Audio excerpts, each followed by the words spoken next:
Are you planning a trip to India and don't know where to start as a first-time visitor or where to find the answers to the most frequently asked questions? I was in that exact situation, but now I've got you. Hi, I'm Rita and I travel the world sharing all my impressions and best recommendations here with you. And in this video specifically, I'm not only going to be answering the 10 most frequently asked questions, but I'm also going to be sharing practical things with you as well as links in the description box below. So let's get right into it. The first question to get into is, what are the top places to visit as a first-time visitor in India? And when I was planning my trip, this is exactly the question that I had, because I saw this big, beautiful country with so many beautiful places in it and I wanted to visit it all. But where do I start? Luckily though, there is a very common touristic route that most first-time visitors take, and it is known as the Golden Triangle. The Golden Triangle allows you to visit 3 cities in the north of India, and it really combines the best of multiple worlds. You would be flying into Delhi, the capital of India, and it is also the place where you would be flying the cheapest flights, probably, to fly with into India. Delhi is a whole vibe in itself, and I loved every single second of it. It is right in the hustle and bustle of it all. In Delhi, you will also find many top sites to visit, and I definitely wouldn't want to miss any of them on my trip through India. After Delhi, you would be commuting to Agra, which is the city where you will find the Taj Mahal, one of the 7 world wonders. And after Agra, you would be commuting to Jaipur, the city with many royal architectures. And in Jaipur, there is a very different vibe again compared to Delhi and Agra. There is a reason why 3 of these cities combined make the Golden Triangle and the most famous touristic route in India.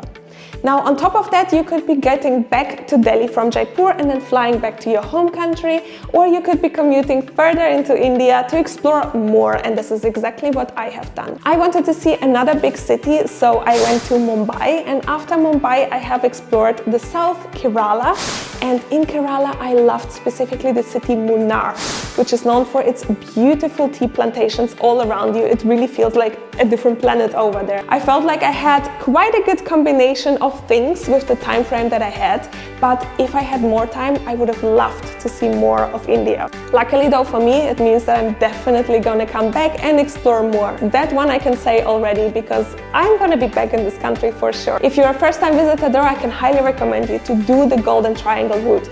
Now, I know that it is more touristic and it is not the most authentic India you can find, but it gives you a good starting point. And I have combined guides for all the places I have visited in India, so be sure to check those out if you want to see more of the top things to do and see in all of them. And in all of these videos, you will find people commenting that are living in India that have more recommendations about places to visit in India and potentially share those authentic places. So if you're interested in that, be sure to check them out. Now, the next question to get into is, what is the best time to visit India? And here it really depends on where it is that you want to go, because India is a huge country and the climate changes in the same months across multiple parts in India. If you're going for the Golden Triangle route though, then coming between October to March is the perfect idea. Temperatures are mild, you're not going to be stuck in the middle of the cold or in the middle of the hot or a monsoon. It's just the perfect temperature and climate to travel around and do sightseeing. But if you want to visit other parts of India, definitely do check what is the best season for them. Because even though it might be the best season to visit the Golden Triangle, it might not be the best season to visit that other part you want to see. But if you're coming between the months of October to March, you will likely, if you plan around it, see a festival in India happening.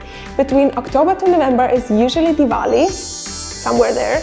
And March is the month for Holi. Both of these festivals are so high up on my bucket list. I just hope to be in India one day for them, but you can actually plan your trip around that and be there for the exact day of the festival, because this is going to be a once-in-a-lifetime opportunity to be on a big festival in India.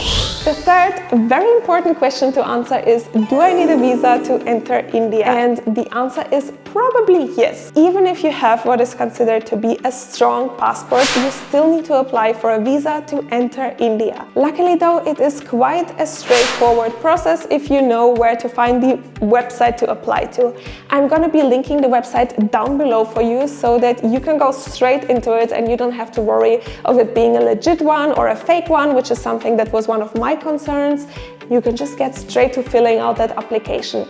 Be prepared with a digital passport picture of yourself as well as your hotel bookings. And there are multiple types of tourist visa options that there are. One of them is a 30-day visa and the other one is a 1-year visa. And I found that amazing because many places I have traveled to, you would need a visa refresher after 30 days or 2 months with another payment and the hassle of going somewhere to get that approved. But here, right from the start, you can just get that 1-year visa. Obviously, it comes at different price points as well, but you have the option. It is quite a straightforward process. You apply, you pay, and you wait. And if you're within a 2-week application window, you should be right on time to get that application in time for your flight. I have applied with way less time than that. It was quite a stressful experience though to refresh the site, so I wouldn't recommend that. But if you're in a last-minute position, still give it a go and you should be able to get the visa in a couple of days. Let's talk about how much time it is that you need for your trip through India. India is huge and you will probably need years over years to explore it all. But if you're going just for the Golden Triangle route and you're a traveler that travels in a normalish pace, then 10 days is a good amount of time to cover the Golden Triangle. If you're going a little bit faster than that, you can even make it in 7 days. But if you have more time than that, I would highly recommend you to add other cities on top of the Golden Triangle and see a little bit more. One thing to note though is that commute takes time in India, and I can't stress it enough, but if something looks close on the map, in reality it isn't. It's gonna take you hours to get there, and things like delays happen. There's traffic, there are trains that are delayed, there are flights that are delayed. Don't be disappointed if it happens, and in order to avoid it, you can just plan half a day or even a day for commute, depending on how far it is.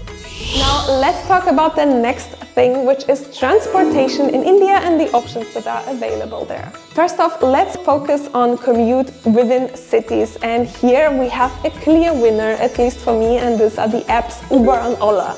Now, I have been specifically using Uber, so I can only talk about that, but it is just the most convenient way to commute within cities. All you have to do is download the app, register, put in your payment details, and you are good to go to book your ride. The best thing for me about Uber is that you can book anything from a tuk-tuk, yes, that is actually an option, to a luxury car. So whatever it is that you need for the ride that you're on, you can just get exactly that, and you don't have to be walking around the street trying to find what you're after. Now don't worry, there are lots of options available as well on the streets if you're just after that. But for me, it comes with a lot of, I guess, energy to discuss a price, to find someone. It's just a back and forth that can be avoided and time saved by you hitting that button in your Uber app, jumping in a tuk-tuk and get going. Also, the ride is tracked, or at least you have the details of the driver, so it is quite a safer experience. And that is not specific for me to India. It is just a safer option overall to know exactly in whose vehicle you are and where you are going. Also, when you are in Delhi, there is actually a metro, and the metro is clean, punctual, absolutely amazing, and it helps you to avoid the crazy traffic that you will find in Delhi. So that option is definitely there as well, because be aware that traffic is huge in India. So if you're commuting specifically around rush hours, just be ready to stand in traffic. I do think though that standing a little bit in traffic is an experience in itself in India, and one that I wouldn't want to miss as well. But the metro is quite a convenient option there. Otherwise, you can commute between cities in India, and it's something you're definitely gonna do, so let's talk about that. Here you have 3 options. At least these 3 is something that I have tried and have experience with, so I can talk about them.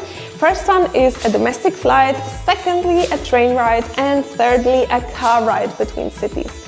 Obviously there is also an option with a bus, but I haven't taken that one. Now let's talk about the car ride. because while we were talking about Uber, there's actually an option of Uber Intercity within the Uber app, which means you can book a ride that picks you up in your Hotel A in City A and brings you to Hotel B in City B, with one driver and one big ride. That is quite a convenient option if the ride is not too far away. And you are in a car, you have your space, you can just look outside of the windows and enjoy the ride. The negative side of that is though that you don't know the driver ahead of time, obviously, so you don't know what is their driving style. And although I was quite lucky with the driver that I had when I took a car in India, I definitely had experiences in the past where I booked a driver and I just felt nauseous the whole ride because of the way they were driving.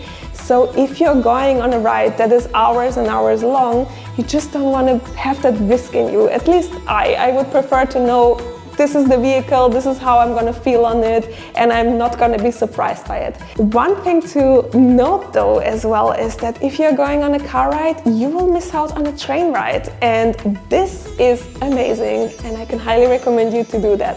Which brings me right to the next point, which is the train rides. But before we talk all things trains, I just want to say thank you if you have hit that like button to support me and so that other people can find this video as well. And be sure to check out the description box of this video where I'm going to be linking lots of helpful links for you as well as offers.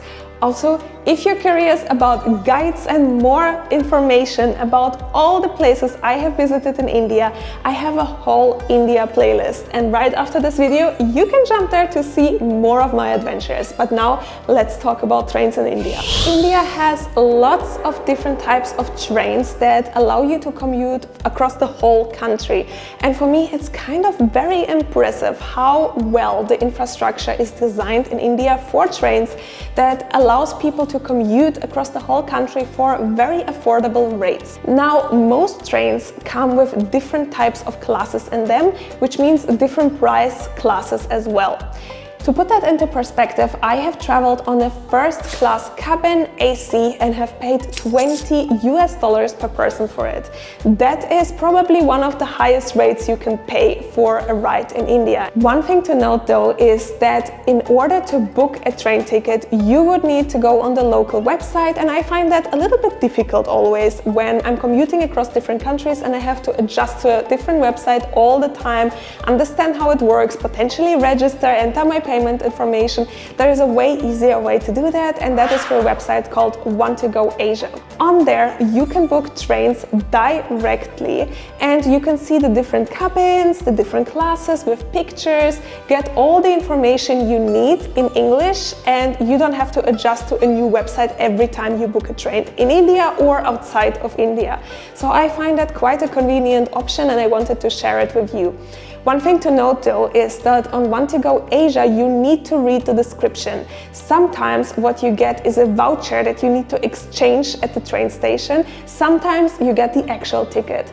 Knowing that, it makes it super easy to book a ride, but be aware of that and read the description. It's not hidden somewhere deep in the terms and conditions, it's quite obvious. Once you have a ticket, be sure to download this app right here, which I haven't had when I took my train in India, and I wish I had it, because apparently you can see train delays on it, and more importantly, you can see where your seat is in the train.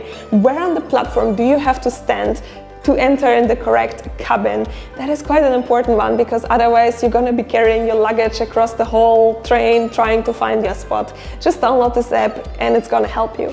Now, the last commute option that I have taken in India was a domestic flight to commute for a longer distance. And that is quite a convenient option exactly for that, because if you're taking a train, let's say to get from Delhi to Kerala, it's going to take you forever and you might need to swap trains. Equally for a car, it's just going to be a very, very long ride, whereas with a flight, it's going to be faster. It is a little bit pricier, but I would say still very affordable. I have had quite a chaotic flight experience if you have seen that video, but it was a memorable one. And one thing that I didn't expect at all was the level of security on those domestic flights. You don't only have to take out your laptop like always, but everything. every single cable, every single charger, all the electricity that you have, it needs to be separately placed on that tray. And for me, it just showed like such a high level of security. It made me feel very safe, although it obviously has taken a longer time, but I got to my destination at the end, which is the important part. Now, these were the modes I have taken in India to commute within cities or across cities. And I can only stress more and again how much fun it was to take a train ride in India. I have a whole video on that and you can see the happiness just jumping out of me. So I can only recommend you to take that train ride, at least one, just to try it, because it is super fun. The next question is, what should I be aware of when it comes to health and safety in India? Now, health and safety is, for me, a topic that I feel like everyone has an opinion on when it comes to India. But I have to say that unless you are there and unless you have experienced it for yourself, it's really difficult to trust what people say. And I'm quite aware of that when I'm speaking now about my own experiences when it comes to safety and health in India. And the topics I want to be covering is health safety, food safety more or less, personal safety and theft safety. Let's jump into it. Let's start with the first and probably most valid safety concern, which is food poisoning. The Delhi belly is a real thing and it happens often, even if you're trying hard to avoid it. But what are the things that you can do to avoid it? For me, it has been to go only to places to eat which have a high turnaround of customers, which means there is a queue, something is being cooked fresh, it passes through some kind of heat process and is not standing there too long collecting bacteria or anything else.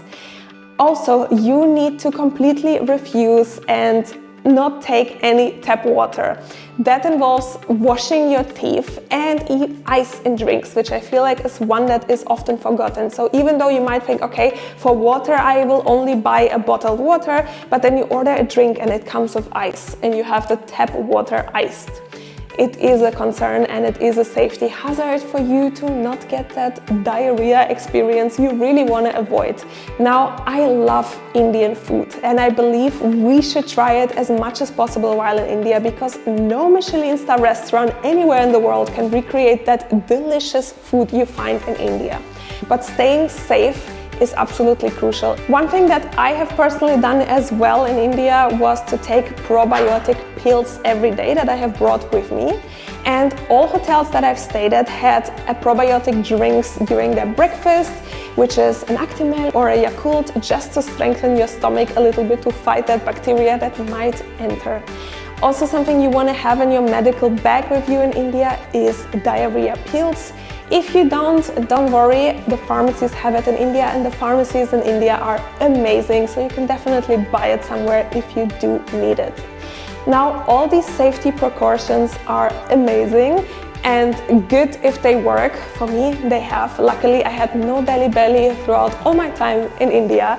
But if you do happen to get food poisoning and a bad one, you really want to have a good travel insurance that can easily bring you into a hospital, get that fluids back into you and help you out of that situation, which is why I never ever travel without travel insurance. And I luckily found a really good one, which is called Safety Wing. It is absolutely amazing in those kind of scenarios and quite affordable for what it offers you. I have a QR code here for you if you want to check out that insurance and book it, and it has multiple add-ons that you can add on top of your insurance. But really, the one thing that matters is the medical insurance. Be sure, no matter where you travel, have that ready, whether it is with Safety Wing or whether you're insured somewhere else.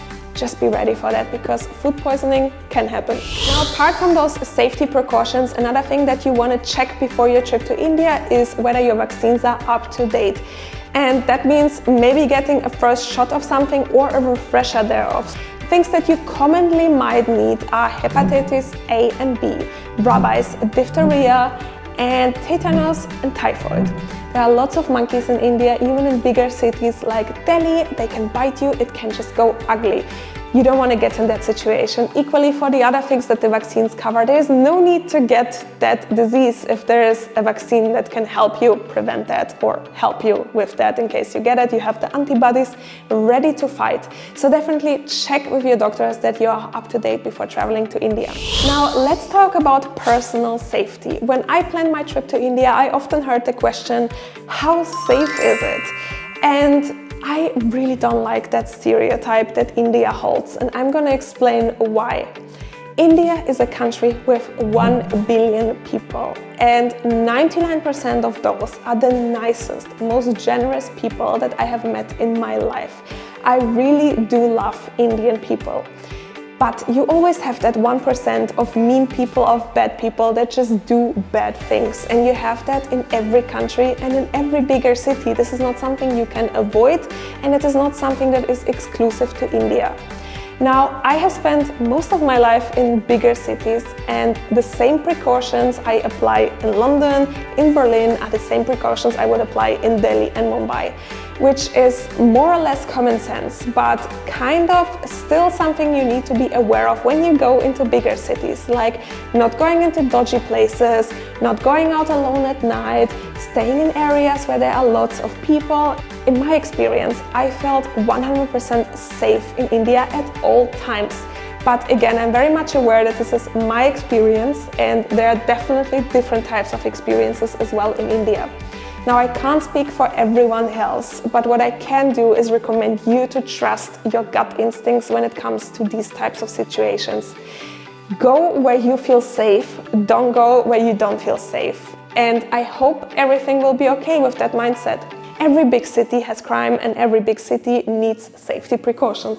Now, another thing to talk about is theft safety. The way I handle it is that I have the mindset that at some point in my life, something will get stolen. So when it does happen, I'm not devastated by that as if it hit me like a shock. I am very much aware that in bigger cities it happens all the time, every single day, and you need to be sure that your stuff is backed up onto the cloud. My stuff is automatically being backed up onto iCloud every single day, and when it comes to my camera, I make sure that every day or two I take out my memory card, I back it up onto my computer or my hard drive as well as to the cloud, so that if something physical gets stolen, the actual data on the phone or on your camera is still with you. One thing you can do on top of that is you can have a theft insurance, and when you get a medical insurance with Safety Wing, there is actually a button you can click to add a theft insurance as well, which will give you total peace of mind. You're insured medically as well as your devices. One thing that locals have warned me about when I was in India, it hasn't happened to me, I was just warned about it, is that when people come up to you to take pictures, which happens quite often and which I absolutely love to do, in that moment you're very much focused on the camera and taking that picture with the person, that they can actually go into your stuff in your pocket or in your bag and take something out. Maybe something to be aware of. I haven't seen it, I haven't experienced it, I was told that happens. Again, it is not the norm and I wouldn't generalize it. I still love taking pictures with people. It's just something to be aware of. Now let's talk about SIM cards and the best way to stay connected to the internet while you are in India. Now, Wi-Fi is available in hotels, but when it comes to coffee shops and restaurants, it is not a given to get good, stable Wi-Fi connection, which is why you need to have a SIM card in your phone to stay connected at all times. The obvious and most common thing to do is to get a SIM card right at the airport after landing, and this is exactly what I have done as well. But, and this is a big but, you have to queue in line with all these other people that equally want to get a SIM card. Then you need to provide lots of information about yourself to sign up to that SIM card, and then you need to swap the SIM card with your SIM card. And where do you put your SIM card all this time? Because I have definitely lost a SIM card like that in the past already. So it is a process behind it. It works, but there's a process. The annoying thing that happened to me though was that the provider said the SIM card is going to be activated within the next couple of hours. Cool. I'm going to go to the hotel, wait it out, and by the time I'm ready to head out, I have data on my phone. it hasn't happened for a day until I asked the hotel staff to get involved and help us with the provider to get that activated. They then told us it is quite a common thing that happens to tourists, at least with the specific provider, that it's not going to be activated for a long time until you push them to do that. And it is an experience, maybe one that can be avoided. And one thing that I do now is to get eSIM cards when I travel. This is just so much more convenient. While I'm waiting for my luggage, I am on the airport Wi-Fi, I download the eSIM that I need, and I'm good to go. This is absolutely a time and life saver for me. But for you, I actually have a $3 off voucher down in my description box if you get an eSIM with my link. And I think this is an absolute genius thing to do because it's gonna save you on your first eSIM card and you're gonna be connected instantly without any queuing. You're ready to go. What accommodations are available in India is my next question. And luckily for us, there are lots of them on the spectrum of all the options you could book to stay in. From hostel rooms to guest houses to hotels with 3 stars, 5 stars and even 7 stars that exist in India as well. Luckily though, the hospitality in India is out of this world, so it doesn't really matter where you stay at. You can be sure to get the best possible experience, which I personally really loved in India. Now, I have been staying in 5-star hotels in India. Don't get me wrong, it's not my common hotel style to stay at, but in India specifically, I have optimized for that. Also because the 5-star hotels come with a big, massive breakfast buffet. And that for me is usually not a thing at all. I like to go out for breakfast, but in India, my time was golden. I wanted to eat in a safe environment, all the delicious Indian things, and then head out for sightseeing. Not having to worry during lunch that I'm starving, having to find a restaurant that is safe to eat at, but I could then just have an early dinner in a nice cozy setting and then head back to the hotel in the evening. So it was kind of a combination of all the best from all worlds, having delicious food in the hotel in a safe food environment, being full all day and just trying lots and lots of different things every single day without being in a restaurant environment, I guess. You know, when you're in a buffet style hotel, you can just try everything a little bit and find out so many delicious Indian dishes. For me, that has been the best way to stay in India. Obviously, it has been a very nice experience as well to experience hospitality in a 5-star hotel. And I'm gonna be linking all the hotels I stayed at in India so you can check them out for yourself. But as I mentioned, there are multiple options available in India, so you really don't have to stay in a 5-star hotel to get that excellent hospitality experience. Now, let's move on to a very important topic, which is all about money and payments in India. The currency in India is the Indian rupee, and I'm gonna blend in the current conversion rates as they are standing now in April 2024. These can obviously change by the time you are watching this video, but one thing that is probably not gonna change is that cash is still very much king in India, at least when it comes to tourists. Now, I'm saying that because I have seen local people using a type of online payment which is working for them but has been very difficult to sign up to as a tourist or as a foreigner, which is why it hasn't worked out for me and which is why you need to carry that cash with you at all times. Card payments are also possible in India, but more so in bigger cities and bigger establishments. When you're in more rural areas or smaller cities, smaller establishments, cash is very much going to be expected of you. One thing that I have heard as well, which hasn't happened to me though, is that foreign cards are sometimes not accepted from the actual card reading machines, which is why again you need that backup option of cash with you.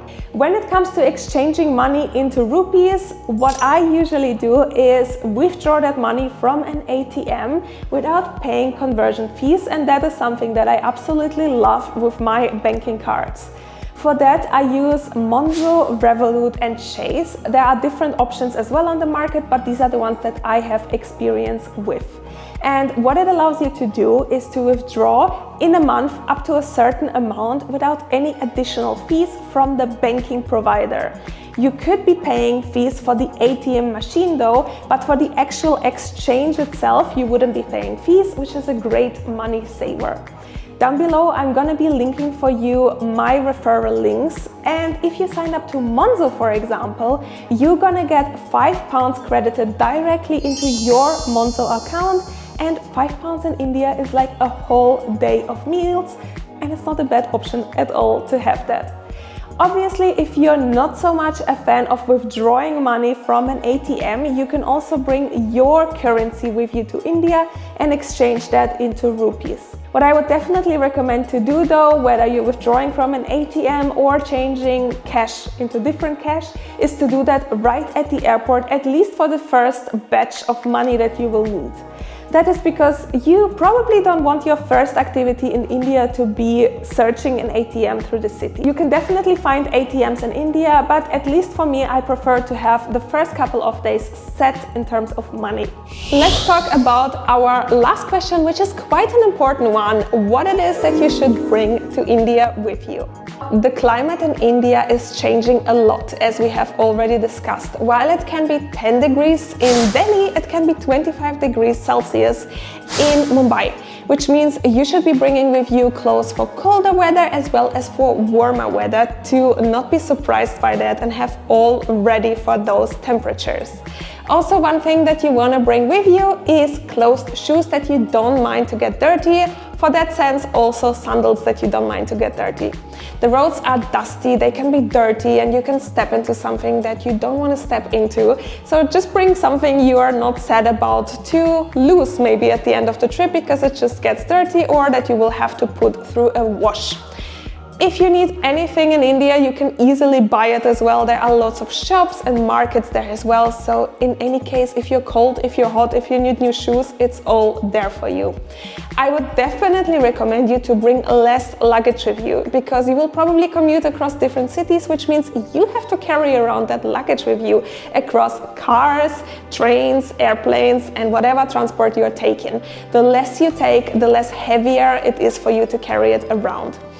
In my experience, it has always been like that I have always overpacked, and the one trip that I decided to take less, I was absolutely happy because of how much less weight I had and how much more space I had for any kind of souvenirs I wanted to buy. You know what I mean. Just don't pack too much, pack what you need, and you are gonna be happier with that at the end of the day. What you also need to bring with you, and that is not a physical thing, is the right mindset for India, because India is a lot.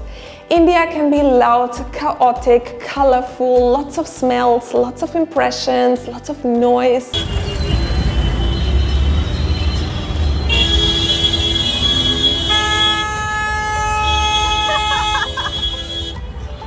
And it can overwhelm you if you are not prepared for it in your mind. But I promise you, if you open your mind to it, if you embrace those feelings, it will just get into your brain as the most positive time of your life. That is at least for me the case.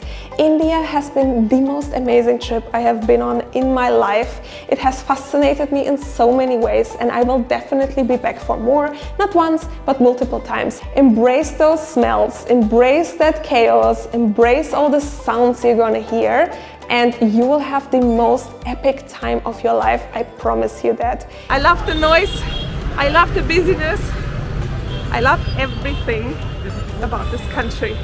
As busy as it gets, as loud as it gets, as much honking as there is. It's just colorful, fun, food is delicious. It's so beautiful in every corner, in every city. I love it. Love it! With that, I am coming to an end on my answers to the 10 most frequently asked questions when it comes to planning a trip to India as a first-time visitor. When I was planning my trip, I wish I would have had such a comprehensive list in one place because I had to jump around to find those answers, which is why I really hope that this video has been helpful for you. And if it has been, please leave me a like so that other people can find this video as well and to support me. It really does help and it means the world to me. Also, if you have any other questions that I can help you with, leave a comment down below. I read every single comment, and if I can, I will definitely help you out there. Also, I have lots of lovely Indian followers which are so amazing in sharing their recommendation when it comes to planning a trip to India. So if you have any other recommendations for fellow travelers, leave them down in the comments as well, so that we have it all in one combined place. Thank you so much for watching this video, I really appreciate it, and I will see you in my next adventures around the world. Make sure to hit that subscribe button to not miss out on them, and I will see you there. Bye!